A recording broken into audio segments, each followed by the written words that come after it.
ራሱ ግብርና አንድ ሴክተር ሆኖ ኢንዱስትሪ ሁለተኛው ሴክተር ሆኖ ማይኒንግ ሶስተኛው ሴክተር ሆኖ ቱሪዝም አራተኛው ሴክተር ሆኖ ቴክኖሎጂ አምስተኛው ሴክተር ሆኖ ሌሎች ሴክተሮች ሳይዘነቡ እነዚህ አምስት ግንባር ቀደም የተሰናሰሉ ሴክተሮች ግን የኢትዮጵያ ኢኮኖሚ አሁን በታየው መንገድ ስር ነቀል ለውጥ እንዲያመጣ የሚያስችል ተጨባጭ ውጤት እያስገኘ መሆኑን ያሳያል።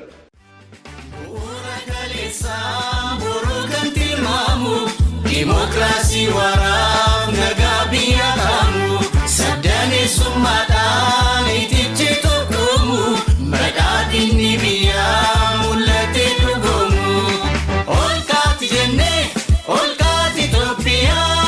ሙለተ ቀበቴ ኦልካይን ሰቢያ ኦልካት ጀኔ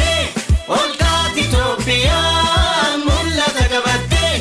ኦልካይን ሰቢያ ወሊ ገልቴ ቢያ ወልፋና ሂራ ነዳሊ ሃቃቲ